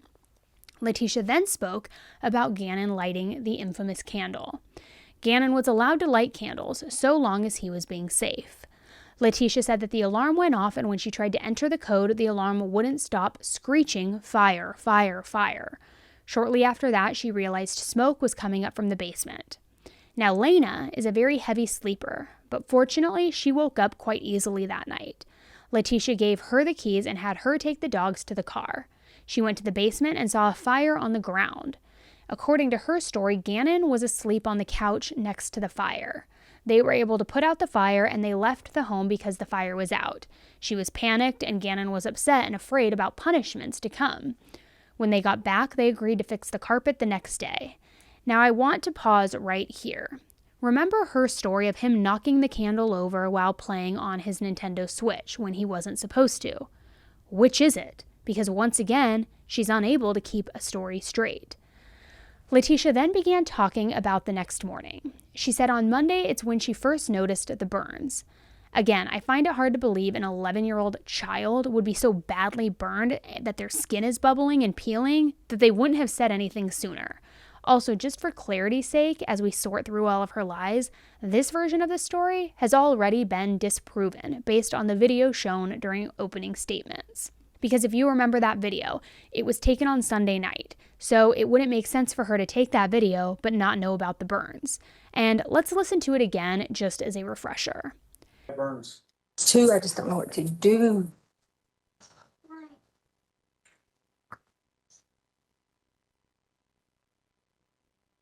Well, devastating. Initially, Scott, I can't lie when the TMZ information. Gannon, I promise it's the last time I'm going to ask you. I'm just freaked out, okay? Are you sure you didn't do it on purpose? I did it. Okay, we promise. You promise. Pinky promise. Pinky. Okay, all right. So listen. We're gonna have to sell stuff to fix it. Okay. So we figure out what we gotta sell. We can sell the sofa. We can sell whatever, because we gotta get it fixed. So, lady, don't be mad at us and kick us out the house. Okay. You got it? You got it? I'm just worried about my friend. Okay, shh, listen. So tomorrow. In that interview, Letecia explained that Gannon was home from school on Monday not just because he was having stomach issues, but also to help deal with the carpet. According to her, the reason he stayed in bed late was because he knew the plan was for them to go out and run errands later. The court went to recess for lunch and came back to listen to more of that interview. In this part of Letecia's bogus interview, Letecia talks about driving to the new home builds in the neighborhood to find a construction worker to help fix the carpet. She said the guy in the construction area gave them a roll of the carpet that was used in their living room. But then she quickly said that she actually gave him the garage code so that he could go in and fix it for them while they were gone. Her and Gannon then ran some errands, including going to Petco to find some clothes for the dog. Letecia said Gannon's stomach was hurting, so he stayed in Al's truck. She said she parked in the front and was still keeping an eye on him while she was in the store. And she actually said that she went to Petco twice. At some point, they got gas, and next, Letecia talked about what happened when they got home. She said that she heard noises, saw that the bookshelf where their guns were typically stored was open, and realized that the guy was still inside the house. She then started crying, saying it's all my fault. She said she didn't think anything about him having a gun and walked downstairs. When she opened the storage closet, the carpet guy was standing there with gloves on and holding a gun. He pushed her to the ground and was trying to take advantage of her in a sexual way. She said Gannon came in and was trying to protect her. Then she said she blacked out for a little bit, but when she came to, she thought Gannon was hiding. So she ran upstairs because Lena was about to come home. When she went downstairs, the man had Gannon. She said Lena got home and that she sent her to go get the mail, following up with, and this is a quote, "The reason I sent Lena away was because I wanted her to be safe too, so I sent her on a mission to get mail. Lena never gets the mail, nothing like that. I sent her on a mission to get the mail. I started making things up for Lena to do. I told her just to stay gone for a little while." Now, I honestly wonder what the detective was thinking in that moment. I'm pretty positive they've never had a situation in which someone like the construction guy just lets the victim just casually go upstairs to talk to their stepdaughter and then send them out while the perpetrator essentially holds the other child as a hostage. It just does not make sense. But nothing that Letecia has said has made any sense, so I'm not shocked about that. But back to the interview. According to Letecia, when she went downstairs, she was pleading with this guy and he began assaulting her again. She said that she hit her head on the table again, she blacked out, and that when she woke up, she didn't know what had happened. Letecia said that the man asked her for a suitcase, which she provided, and he kept hitting her on the head, causing her to black out again. When she woke up, she claimed Gannon was gone. She broke down and said that Gannon didn't actually leave the house. She was worried about the punishment of giving someone the garage code, and that that's why she lied. The whole time she was talking about that, she seemed more emotional than she was any time prior to that moment. But then she dried up real quick, or just stopped the fake crying, and had zero emotion. She was taking accountability for not reporting the truth of Gannon being kidnapped sooner. She said she planned to tell Harley when she got home from work, but then didn't. They were all supposed to go out for sushi, and she couldn't just take the girls and simply tell them that Gannon wasn't there. So she disclosed that she had made a plan to call authorities if it got to a certain time and she didn't have any information or plan to get Gannon back from this supposed intruder. The way that she was acting in that interview was not an act of someone who was having a mental breakdown. She was able to decipher right from wrong. According to her story, she knew right from wrong. So she seems very calculated in her movements and in her stories. No one simply schedules a time to call the police unless they're being calculative and trying to get away with something. Letecia then talked about calling the police. She said that's when they came. They asked her the questions, searched the house, her car, and everywhere else on the property. The search took 4 hours, and it was late at night when it was done. Letecia quickly jumped subjects and talked about getting a rental at budget.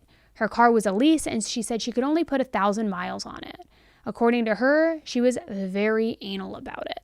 She said her car was actually parked in the short-term parking at the airport, and she admitted to lying to Al about where the car was by telling him it was at the elementary school. She said she didn't want him to know that she was going to give up teaching full-time to be a flight attendant, so leaving it at the school made sense to her. Letecia kept talking about the car and the places that she left it, such as outside of a hotel. Jessica then asked Letecia about Gannon's burns again. At first, she said she didn't remember where the burns were on his arms, but that she said it was in the inner forearms. I kind of think that she said she didn't remember because she needed to try to think back to what she had told detectives beforehand. There is no way I just wouldn't remember where my child was severely burned at. Jessica was really trying to get to the location in which this carpet guy was found and hired, but Letecia didn't want to give an address because if she was wrong, it wouldn't be fair to her. The lady is just so calculated that she absolutely had to be sane during all of this, in my opinion. So Letecia finally gave a name and a description of this who we now know is a fake carpet guy. Well, I guess she actually gave 2 names. She said it was Eduardo, a 5'8" skinny guy wearing a tool belt, a winter vest, blue jeans, and boots. Letecia said she left $50 on the counter and told him that they had cameras on her way out of the door. Letecia continued talking about the attack and then asked if it was too late to check her body. When Jessica asked specific questions, Letecia had a hard time answering them in detail. However, she did say that the guy went inside of her, if you get what I'm saying, that he finished inside of her. According to Letecia, Gannon was yelling help at some point, and the second round of the assault, Gannon was yelling get off of her. Gannon didn't know exactly what this man was trying to do, but knew that someone was trying to harm her, according to Letecia. Letecia said she could smell, an odor of paint or drywall, that kind of odor, and alcohol on this man. Letecia was basically talking in circles by this point, and I know that is exactly what Jessica was trying to get to happen. While confusing for us to watch and listen, they needed to capture her in her lies. When the detective mentioned the SANE exam, Letecia said, "I would do anything for you to figure out who Eduardo is." But then she said that she already had washed all of her clothing that she was wearing during that time, and that she actually didn't even remember what outfit she was wearing. Letecia was clearly done by this point, so she asked if she could leave. The detectives told her that they wanted her to go to the hospital. She said she would go do that, but that she wanted to go home beforehand, and she didn't want to be looked at differently because of the police showing up with her.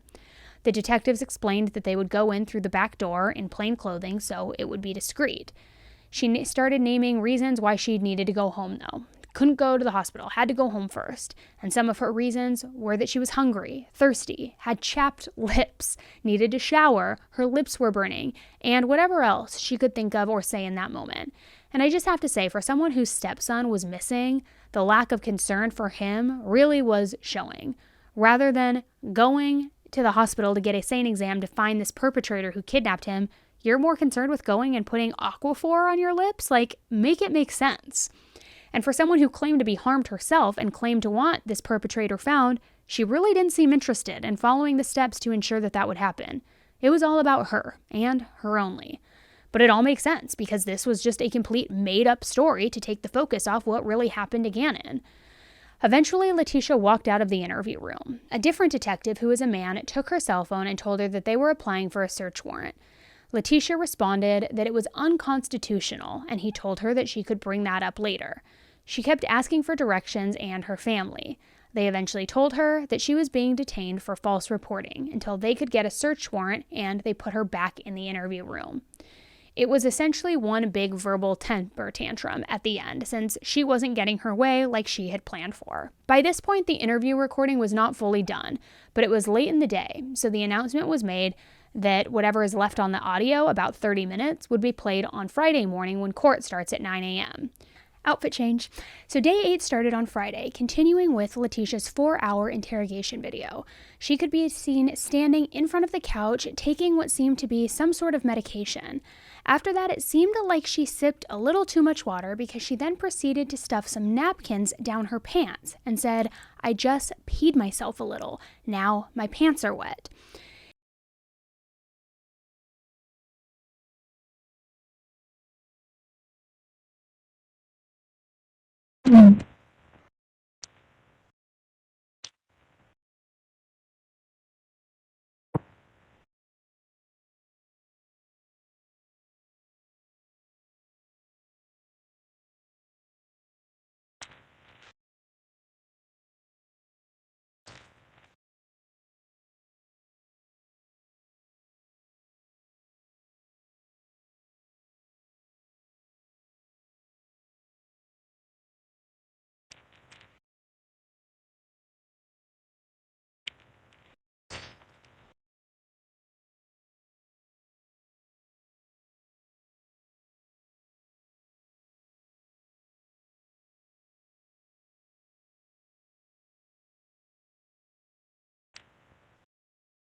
I just accidentally pee a little.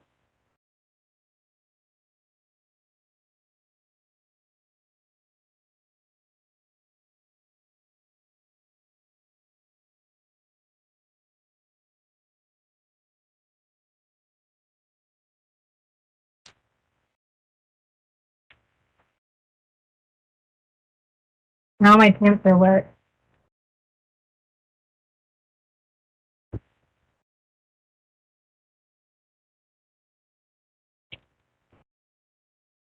She was continuing to be a little weird, and she could be seen pacing around, and she was either starting to feel really nervous because she knew no one was believing her lies, or she was trying to make it look like she was having a lot of anxiety so that she could get out of that room. She argued with the detective about the door being open and told him that she has claustrophobia and hadn't taken her lorazepam, gosh, that's a full word, lorazepam that day, which is a medication for anxiety. Detective Jess Bethel was seen coming back into the room, and Letecia complained about having chest pains from the door being closed and said it was giving her anxiety. So Letecia asked if she could use the restroom, and Detective Bethel said that she could, but that they would have to be with her to make sure that she didn't flush or wipe so that no evidence was lost from the alleged attack. After that, she said that she just needed her medication and didn't want to see medical professionals, but they had already contacted EMTs at that point to come and check her out. Well, maybe you two don't personalities don't click. You know, sometimes it happens. But come on, I'm a human being. It's the door. Clearly, I'm not going anywhere. The door. Fine, open the door. That's all I ask. Well, it's open now. So Yes, I appreciate you saying.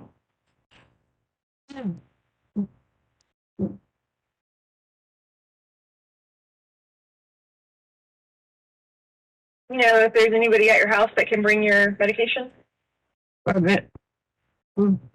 medication is not at my house.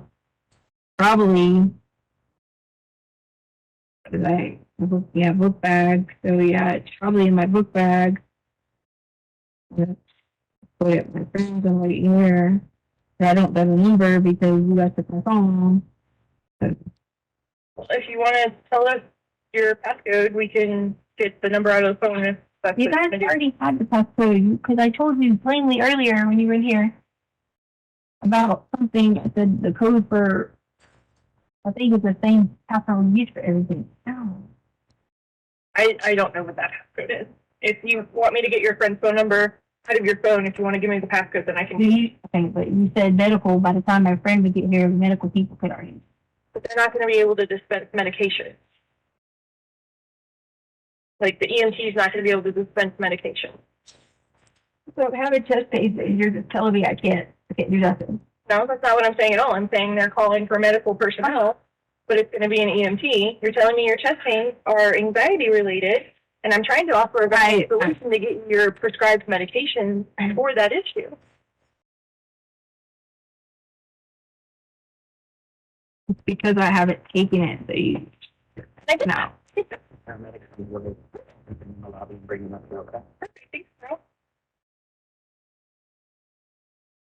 Let's move it. It's one air. When the EMTs arrived, she acted like she was having severe chest pressure, which somehow made it so that she couldn't comprehend or answer questions as simple as her birthday. How old are you? How old are you? Oh, yeah, 35. No.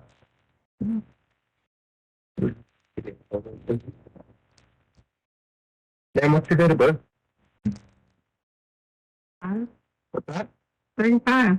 No, what's your date of birth? What day were you born? In what year? Okay, we're gonna come up with. First, stickers on the chest. Good look at your heart, okay? Did I ask anything wrong? I don't understand. I'm just asking what your birthday is. And you keep saying 35. Sir? What are you super proud about? What day in August? Well, we're gonna have to put some stickers right underneath your left breast here so we can take a look at your heart. What year? Oh. 1983. 1983.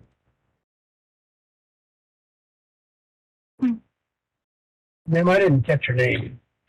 Give me your name, please. Letecia. Can you spell Letecia, please? The EMTs didn't find anything wrong with her after running her vitals, and they told her that her oxygen was 100%, even though she said she was having trouble breathing. Now, I know that severe anxiety can sometimes make you feel like you are having a heart attack and can make you feel like you can't breathe, but knowing what we know about Letecia, It seems like she was just being dramatic because she didn't want to be in that interrogation room any longer, and she didn't want to answer any more questions. They ended up transporting her to the hospital for further testing and to complete that SANE exam due to the alleged attack. Based on previous testimonies, we know that she ended up leaving the hospital without completing the exam. 2 days later, on January 31st, she began moving her things out of the family home and had the interview that we heard about from the reporter Spencer Wilson. If you remember in the interview with reporter Wilson, she told him that several of her constitutional rights were violated during that interrogation, and that they didn't allow her to eat, drink, or use the restroom. The video shown in the court proved all of those statements to be false, because remember, she was munching on a Hot Pocket, downing a Coke, and then, I guess she didn't use the bathroom because she peed her pants, but again, just another Letecia lie. That should be the hashtag, Letecia lie, and we count how many. So Detective Jess Bethel testified that after Letecia had moved out of the family home, she began texting her multiple times a day asking her if she could retrieve her passport and her bag from the car that was seized. There was a period of time where Jess stopped getting any messages from Letecia, and at the beginning of March, investigators found out that she had fled to South Carolina. Jess and some other detectives obtained a probable cause warrant for her arrest and made the trip to South Carolina to extradite her back to Colorado. Letecia was arrested in Myrtle Beach, South Carolina, and she was transported in a minivan by Detective Bethel, Deputy Michaela James, and Detective Riley. Now, in the van, Letecia was mostly cordial and even sang songs, a la Jodi Arias, nod to her. She ate, she played games, and talked to the officers to pass the time on the over 24-hour trip back to Colorado, which I can't imagine being stuck in a vehicle with Letecia for that long, so I really feel for those officers on that one. The entire trip was video recorded, and the courtroom was very happy and relieved to hear that they weren't going to play the entire video, especially after having to just sit through that 4-hour-long interrogation. However, a small portion of the video from that trip was played, and it documented a complete change in Letecia's demeanor.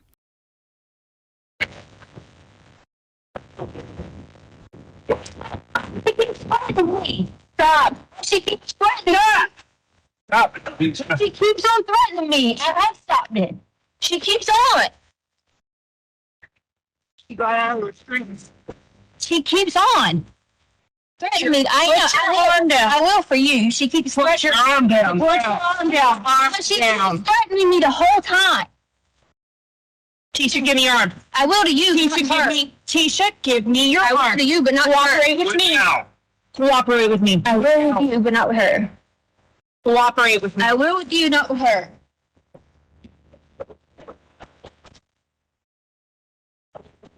Tisha? I will with you. I said I would with you. Give me your arm now. I said I would with you. I said I would with you. And I wouldn't do this. Stop resisting. I'm not resisting. I said I would with her. Well, I'm not with you. Go ahead. I got her on. I have the song. Stop I'm not resisting. Yes, you are. Stop it. Put her behind her back. Yep.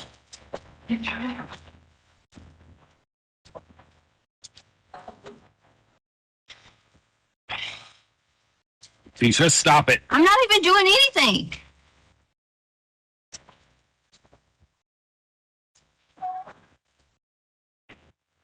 You just got another charge. Well, she shouldn't be doing me like this.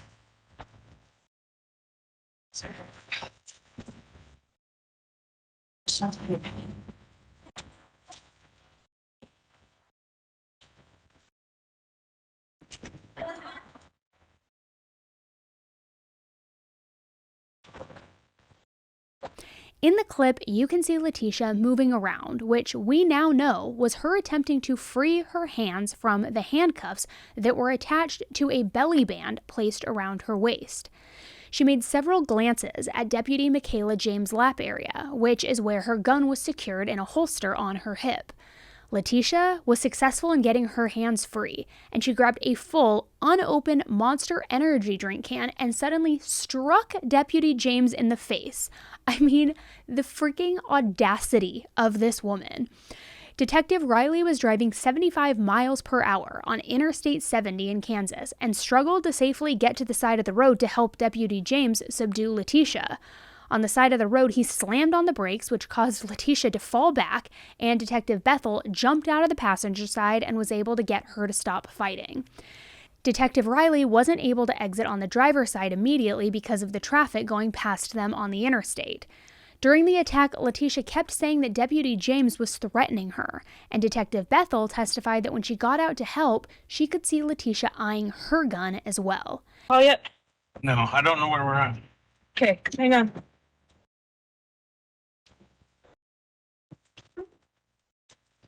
Lock the doors.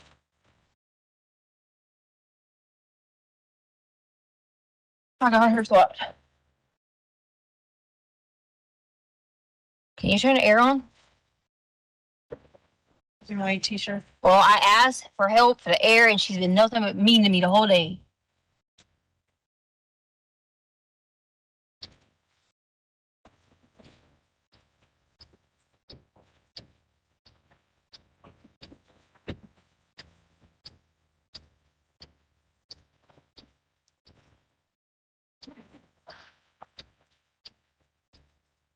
I can't breathe.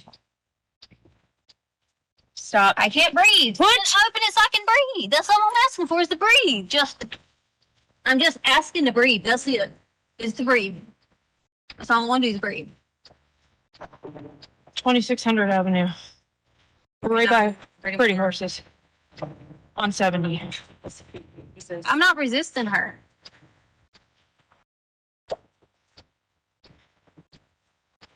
You're hurting my arm. My phone is jacking up cold. You're hurting my arm.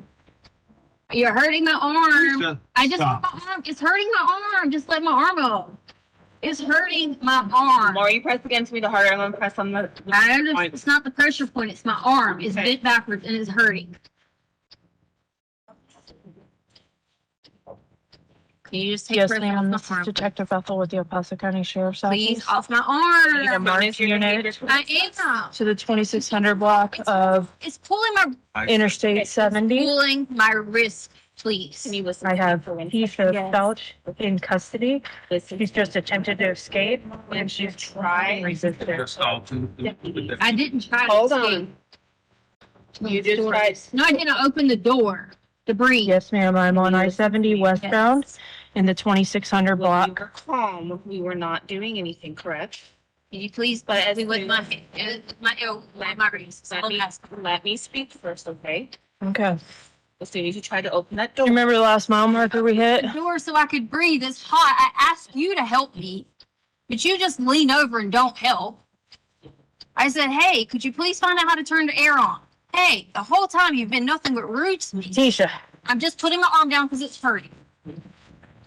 I didn't try to escape or anything. I legit opened the door to breathe. Detective Jessica Bethel with the El Paso County Sheriff's Office. Ow, my arm is hurting. I am in a gray Chrysler minivan bearing Michigan plates. We have the hazard zone and we're on the shoulder of the road. Tell them to pick it up. And we need a code 3 response, please. You said you would help my arm. I pressure. Nope. She's assaulted.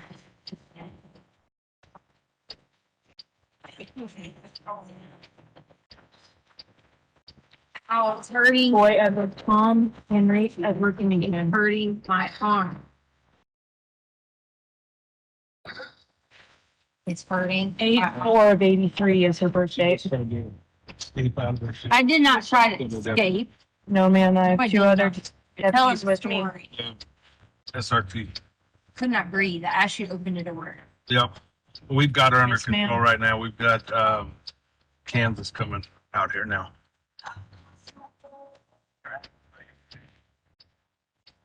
Well, we're gonna get some Yes, other equipment to at least secure her or No, at ma'am. least. Now, I think up until this point, Letecia had been trying her best to seem like Little Miss Innocent, but that mask was quickly ripped off, and she looked like a complete psycho in this video. Also, her saying that she was just trying to open the door to get some air is complete BS, because if she really just wanted to get some air, why wouldn't she have just opened her own window or her door on her side, rather than striking the detective in the face with a can of like an unopened energy drink can? It's unreal. There was a door on her side, but even if she was hot, it wouldn't make sense to completely open a door in a moving vehicle that was going 75 miles per hour. Her story doesn't make sense. Make it make sense, Letecia. Make it make sense.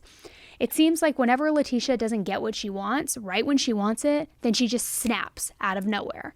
Could that be indicative of what happened to Gannon? Possibly. So Detective Bethel stated that when they were moving Letecia to the new patrol car, Letecia dropped all of her weight, which caused Detective Bethel to injure her shoulder and would actually require surgery to fix it. She stated that after Gannon had been found, Letecia's story kept changing even more, and they weren't able to recover the shell casings from the gun, the weapon that caused the sharp force injuries, or the clothing that Letecia was wearing during the murder. She also said that Letecia began speaking in different accents in her interviews and acting like she had different personalities, but the detective didn't believe that she was insane, just very manipulative and calculated. The defense asked Detective Bethel about Letecia's demeanor during the other 23 hours of the trip, and she said that she had acted normal up until the point of the attack. They also asked her if she had read any books about mental health disorders and asked her to give her definition of sanity, insinuating that she didn't really know what would constitute someone as being medically insane or not. In redirect, Detective Bethel stated that she had a lot of experience with people who had been diagnosed with mental disorders, and that Letecia never came close to that same level. The next witness on the stand was a crime scene investigator named Christian, who has worked for the Colorado Springs Metro Crime Lab for over 4 years. He has worked over 75 crime scenes and has testified 10 times as a crime scene investigator in other court cases. Investigator Christian responded to the family home on February 3, 2020, and was asked to complete a search for latent bloodstains and projectile defects, or defects caused by a firearm. He explained that latent bloodstains are stains that are very diluted, or have been cleaned and need processing to be made visible. His role at any crime scene is to collect, document, and preserve blood and DNA. To do this, he used a product called Blue Star, which we learned from previous testimony is used to assist in making latent bloodstains more visible. If it's placed on an area where blood is present, the area will glow bright blue in the dark. The investigator Christian explained that his main task was to find blood between the garage and Gannon's bedroom, and the evidence screen began to show the photos he took after the Blue Star was sprayed throughout the home. The photo showed Blue Star reactions, which glowed blue on areas of the garage floor, boards in the garage, in the laundry room, the rug at the base of the stairs, a corner in the storage room in the basement, the landing on the stairway going down to the basement, the landing wall, and the wall next to where Gannon's bed frame was located. There were also reactions to bloodstains under the area where the carpet had been cut out by the couch, and on the concrete under several other large areas of the carpet. So the investigator Christian testified that he was also looking for projectile defects, but apparently none were found. Next, he showed several photos of cleaning products that were found around the home, as well as vinegar on the washing machine, which is known to be a good stain remover for blood. Not looking good for Letecia. So Friday concluded, and those are the major takeaways from week 2 of Letecia Stauch's trial. As I said, I'm going to continue to keep you guys updated week to week because it is a lot of trial footage and time to consume. I absolutely understand that. So I'm going to continue to give you guys these recaps so that you can really have all of the key takeaways, the major revelations, the highlights as we go in through this trial week to week. So if you haven't subscribed to the channel yet, please make sure to do so really quickly so that you get notified when those updates are posted. I also was able to post the uncensored version of this recap yesterday or 2 days ago, on my podcast, because YouTube, it takes a while to upload and then to get approved from YouTube. So I was able to do it actually, like literally as soon as everything recapped over on my podcast. So I might be able to continue doing that. So if you're not following the podcast yet, make sure you do so. It's on all podcast platforms and it's called Serialously, Serial Ously. It's a mouthful, I know. But that way you can stay informed whether it's there first, here first, however it shakes out. And as always, it is so fast for me to just give quick little updates on my phone, going live on Instagram, doing Instagram stories. So if you're not following on Instagram, make sure you're following along there too, which is @_Annie Elise. All right, guys, I will keep you updated as we head into week 3 of Letecia Stauch's nutty, crazy trial. And I will be breaking down all of the updates again with you very soon. Thanks for tuning in, and until the next case, stay safe. Bye.